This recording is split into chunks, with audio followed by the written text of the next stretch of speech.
हे पितरांनो तुम्हाला नमस्कार करतो. ओम श्री गणेश देवताय नमः. ओम श्री कुलदेवताय नमः. ओम श्री गुरुदेवताय नमः. ओम सर्वश्री इष्टदेवताय नमः. शिवशनाथ मित्रांनो, मी कडप्पा परत एकदा आपल्या समोर हजर आहे. माझ्या धर्मकरम चॅनलमध्ये आपले सहर्ष स्वागत करीत आहे. मित्रांनो, पंचांग आजचे आता आपल्या समोर सादर करीत आहे. मित्रांनो, आज शनिवार दिनांक 16 ऑगस्ट 2025, शालिवान शके 1947, संवत्सर विश्वावसु, आयन दक्षिण, ऋतू वर्षा, मास श्रावण, पक्ष कृष्ण. तिथी मित्रांनो आजची अष्टमी तिथी आहे. रात्री 9:35 नवमी तिथीला सुरुवात होईल. वार शनिवार आहे. नक्षत्र मित्रांनो आजचे कृतिका नक्षत्र आहे. उद्या पहाटे 4:39 रोहिणी नक्षत्राला सुरुवात होईल. योग मित्रांनो वृद्धी योग आहे. सकाळी 7:21 ध्रुव योगाला सुरुवात होईल. तर उद्या पहाटे 4:28 व्याघात योगाला सुरुवात होईल. करण मित्रांनो बालव करण आहे. सकाळी 10:42 कौलव कर्णाला सुरुवात होईल आणि रात्री 9:35 तैतील कर्णाला सुरुवात होईल. मित्रांनो, आज रवी आपली राशी बदलत आहे. मध्यरात्री 1:52 पासून कर्क राशीतून रवी सिंह राशीत प्रवेश करेल. याचा पुण्यकाळ उद्या सूर्योदय ते दुपारी 12:43 असणार आहे. या काळामध्ये आपल्याला धार्मिक उपासना रवी संबंधी करायचे आहेत, दान धर्म करायचे, मंत्रजप करायचा असेल, जे काही आपल्याला करायचं आहे धार्मिक सेवा, ती आपण करू शकता मित्रांनो.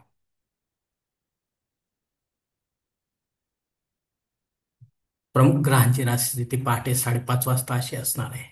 सूर्य कर्क राशीत असेल, चंद्र मेष राशीत, गुरु मिथुन राशीत आणि शनिदेव मीन राशीत असणार आहे.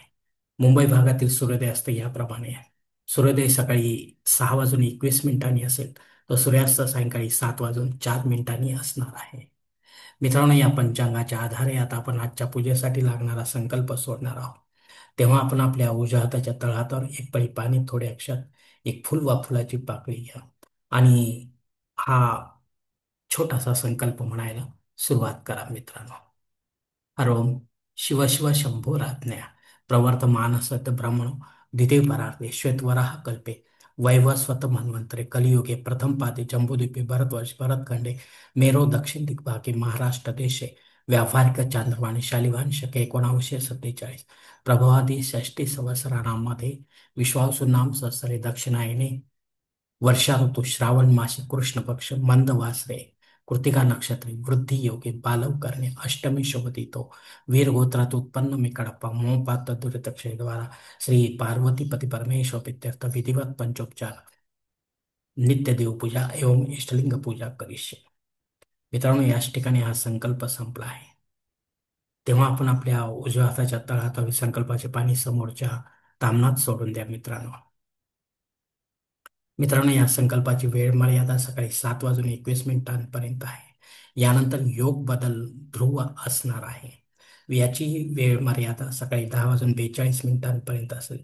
या वेळेनंतरही आपल्याला जर संकल्प सोडायचा असेल कुठल्याही धार्मिक विधीच्या संपन्नतेसाठी, तर कृपा करून आपण वरील बदललेल्या पंचांगाचा आधार घ्यायचा, नवीन संकल्प तयार करायचा आणि त्या संकल्पात आपण करत असलेल्या धार्मिक विधीचा उल्लेख अवश्य करायचा आहे. तेव्हाच आपली धार्मिक सेवा संबंधित देवतांपर्यंत पोहोचेल आणि त्यांचे आशीर्वाद आपल्यापर्यंत पोहोचतील. आपले जीवन अधिक सुखमय बनेल मित्रांनो. मित्रांनो, आता मुहूर्त विभागामध्ये पाहूया. यात धार्मिक विधी त्यांचे मुहूर्तकाळ याप्रमाणे दिलेले आहेत. सर्वात प्रथम साखरपुडा यासाठी मुहूर्त दिलाय दिनांक 17. डोहाळ जेवणासाठी मुहूर्त आता नाही. बारसे करण्यासाठी मुहूर्त आहे दिनांक 20. जावळ काढण्यासाठी मुहूर्त आहे दिनांक 20. गृहप्रवेश करण्यासाठी मुहूर्त आहे दिनांक 20. यानंतर मुहूर्ताच्या दुसऱ्या भागातही पाहूया मित्रांनो. उपनयन करण्यासाठी माघ मासाशिवाय मुहूर्त नाही. विवाह करण्यासाठी मार्गशीर्ष मासाशिवाय मुहूर्त नाही. वास्तुशांती करण्यासाठी मुहूर्त आहे दिनांक 20. भूमिपूजन तथा पायाभरणी करण्यासाठी मुहूर्त आता नाही. देवमूर्तीची प्राणप्रतिष्ठा आपल्याला करायची असेल तर यासाठी मुहूर्त आहे दिनांक 20. यामध्ये आपण भगवान शिव आणि भगवान विष्णू यांच्या मूर्तीचे किंवा त्यांच्या अवतारांच्या मूर्तीची प्राणप्रतिष्ठा करू शकता. विधिवत करा, पंडिताच्या माध्यमातून करा आणि देवकाळामध्ये करा, घरी करा किंवा तीर्थक्षेत्र मंदिरामध्ये करा. तेव्हाच आपण शिवलिंगाची स्थापना जर आपल्या देवघरामध्ये करू इच्छित असाल तर यासाठी काही वेगळे नियम आहेत. ते पंडिताच्या माध्यमातून आपण जाणून घ्यावे. आणि दुसऱ्या दिवसापासून अशा प्राणप्रतिष्ठित मूर्तीवर संबंधित देवतांचा अभिषेक घ्यावा लागतो. तेव्हाच अशा प्राणप्रतिष्ठित मूर्ती ह्या जागृत राहतात. अन्यथा अशा प्राणप्रतिष्ठित मूर्ती देखील खंडित मानल्या जातात आणि त्यांचे विसर्जन केले जाते मित्रांनो. तेव्हा आपण जे घरासाठीचे जे नियम आहेत देवघरासाठी शिवलिंगाच्या, त्यांचे पालन आपण करू शकत असाल तरच असा विचार करावा मित्रांनो. मित्रांनो, वरील काही मुहूर्तांच्या तारखेत वेळेची मर्यादा देखील असू शकते.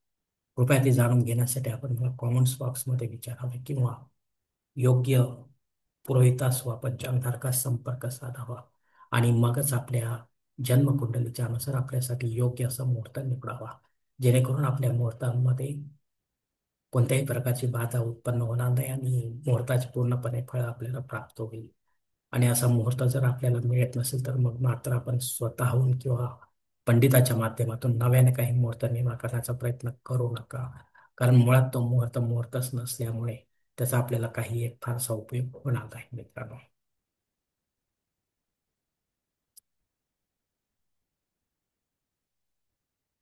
मित्रांनो, आता पंचांगातील इतर काही महत्वाची जी माहिती आहे ती आता आपण पाहणार आहोत. पंचांग शुद्धी नाही मित्रांनो. दिनविशेष मध्ये कालाष्टमी आहे. आपण जर कालभैरवाचे उपासक असाल आणि कालाष्टमी दर महिन्याची साजरी करत असाल धार्मिक दृष्ट्या, तर अवश्य आपण कालभैरवाच्या मंदिरात जाऊन आपल्याला दर्शन घ्यायचे आणि त्या ठिकाणी कालभैरवाष्टक म्हणायचे. पूजाविधी आटोपल्यानंतर काही दानधर्म करायचा आहे मित्रांनो. आणि कालभैरवाष्टक आपण रोजच म्हणत असेल तर उत्तम आहे. आज त्याच्या हवने आपण करू शकतो. रोज करत असेल तर चांगलीच गोष्ट आहे. नसेल करत तर मग आज आपल्याला हवन करायचं आहे. आणि यापैकी काहीच करत नसेल तर आज आपण कालभैरवाष्टक म्हणायचे आणि हवन करत असेल तर हवनही करायचं. गोपाळकाला दहीहंडी निमित्त रात्री मध्यरात्री गेल्या भगवान श्रीकृष्णाचा जो अवतार झाला त्या प्रित्यर्थ हर्ष उल्हासाने आपण ही दहीहंडी साजरी करत असतो. गोपाळकाला त्यानिमित्त सर्वांना वाटल्या जातो मित्रांनो. तर हे जिथे आपल्याला अनुभवाला चांगल्या धार्मिक पद्धतीने येईल त्या ठिकाणी आपण याचा आस्वाद घ्यायचा आहे मित्रांनो. मित्रांनो, रात्री 9:35 दग्ध योगाला सुरुवात होईल. या वेळेमध्ये जे काही बालक जन्म घेतील त्यांची जनन शांती 12व्या दिवशी त्यांच्या घरी राहत्या करायची आहे विधिवत पंडिताच्या माध्यमातून. आणि जर आपण करत नसाल तर पुढे जाऊन मुहूर्त काढावा लागतो आणि पंचांग बदलले की आपण सर्वजण विसरून जातो मित्रांनो. पण बाळाच्या जीवनात येणाऱ्या अशुभ घटनांची तीव्रता मात्र थांबत नाही. ती थांबवायची असेल तर आपल्याला कमी करायची असेल तर ही जननशांती करणे गरजेचे आहे. उद्या पहाटे 4:39 अमृत योगाला सुरुवात होईल. हा अमृत योग शुभ योग आहे. याचे अमृतासारखेच फळ आपल्याला या काळामध्ये केलेल्या कर्माचे मिळू शकतात मित्रांनो. अष्टमी श्राद्ध कर्म आहे. जर आपले आई वडील या आई किंवा वडील या तिथीवर आपल्याला सोडून परलोकात निघून गेले असतील तर त्यांच्या नावाने आपल्याला पिंडदान युक्त श्राद्ध कर्म करणं गरजेचे आहे. ते विधिवत करा, पंडिताच्या माध्यमातून करा आणि अपराह्न काळी करा. घरी करा किंवा तीर्थक्षेत्री करा. तेव्हाच आपली पितरसेवा आपल्या पितरांपर्यंत पोहोचेल आणि त्यांचे आशीर्वाद आपल्यापर्यंत पोहोचेल. आपले जीवन अधिक सुखमय बनेल मित्रांनो. अग्नी पृथ्वीवर हजर आहे, त्यामुळे आपल्याला नव्याने काही होम यज्ञ या कर्मकांड सुरू करायचे असतील, लहान किंवा मोठे, तर आपण अवश्य सुरू करू शकता. पण पुढे जाऊन तर ते बंद पडतील, तर मग मात्र आपल्याला दोष लागू शकतो. राहू काळ मित्रांनो सकाळी 9 ते 10:30 या वेळेमध्ये आहे. या 1.5 तासाच्या काळात राहू अत्यंत प्रभावी असल्यामुळे तो आपल्या कामांना बिघडवतो मित्रांनो. तेव्हा आपल्या कामात आपल्याला यश हवे असेल तर इतर वेळेमध्ये आपल्याला आपली महत्वाची विशेष कामे पूर्ण करायची आहेत मित्रांनो, हे लक्षात घ्या. धन्यवाद मित्रांनो. आजचा हा पंचांगासंबंधीचा व्हिडिओ मी याच ठिकाणी संपत आहे. आपण जर माझ्या मताशी सहमत असेल तर कृपया माझे धर्मकरम चॅनल सबस्क्राईब करा, लाईक करा, आपले कुटुंब मित्रपरिवारासह शेअर करा. तसेच कॉमेंट्स बॉक्समध्ये आपले मत अवश्य नोंदवा आणि माझा पुढील व्हिडिओ आपल्यापर्यंत पोहोचण्यासाठी बेल बटन अवश्य दाबा. धन्यवाद मित्रांनो. पुढील भेटीपर्यंत आपण खुश राहा, आनंदी राहा, प्रसन्न राहा. हरिओम. शिवशंभू महादेव.